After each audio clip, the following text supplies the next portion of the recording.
Well, I'm all full of muck. Been planting wild rice, and I've been doing it the way that a Native American told me.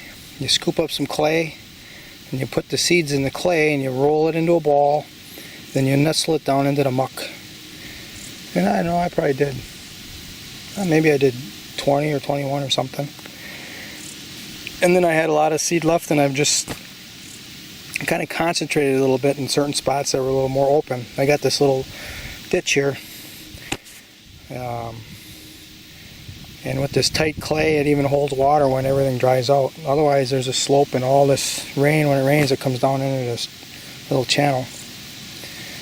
And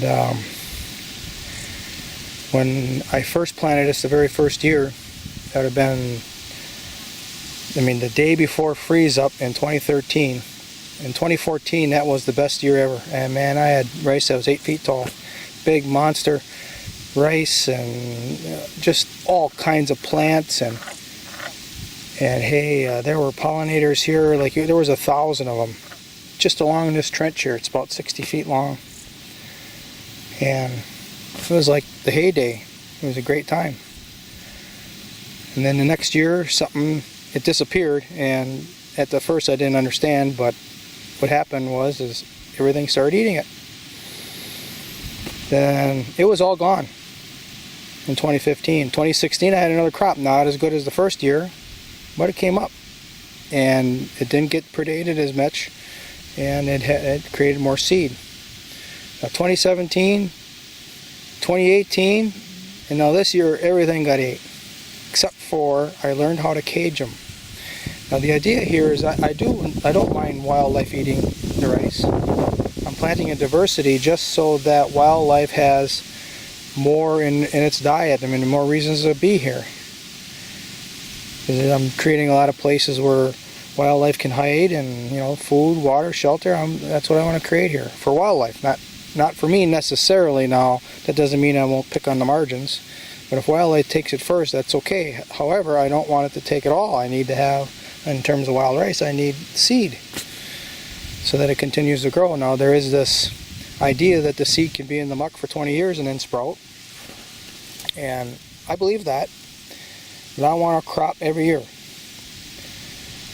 And the way I'm figuring out how to do it is how to cage it so that the various predators, and there's from very, very small to as large as deer, eating it. And so the idea is to save areas that can produce the seed. And then this time of year, which right now it's the middle of September, getting close to equinox, fall equinox, I pluck it, and I just take my hand and I just rub it up the stalk real slow, and the ripe ones come out in your hand. And I'm doing this year with that muck or with the clay balls for the first time since I learned of it. And I'm also doing some where I'm just throwing it in. And the good ones, they sink right to the bottom. They're like little missiles, right down into the muck. And the ones that don't have seed, they float. And it's possible, I'm thinking that some of these that have smaller seed, they also float, which is probably a wild rice strategy to migrate out of the area. They also have these tails that are kind of sticky, so they could stick to critters. So you got the tail right there. You can get there you go. There's a tail on there that sticks. This one happens to be empty. It's floating on the surface here. So that's another way. I think the main way was, 10,000 years ago, or however many thousand years ago, Native Americans were planting it. Why wouldn't they? I think they were even speciating it. That's why it's so sweet. Anyways, I got another strategy to show you that the wild rice has. So this is the canal that has nothing. You can see down the path there's some cages with mosquito screen around it, and those are ones that made wild rice.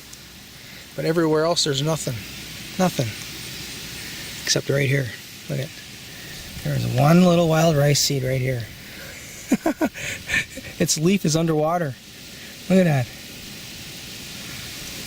So I've had one in a small pond where it's on its fourth stalk, And it's got the similar little thin little thing. And it's got just a couple seeds on it. So it's going to propagate itself, and it's got a spider here right on the tip of it, protecting it. How about that? Isn't that neat? So that's very interesting. So we had a couple storms, water came way up, and we'll see what happens. This is a spot where I planted some rice. I just threw it in there. You can see some way on the bottom. And you can notice that right there. Yep, you can see it. Another one over there, another one over there. So we'll see what happens. Alright. That's my path along the trench. Okay, thanks for watching.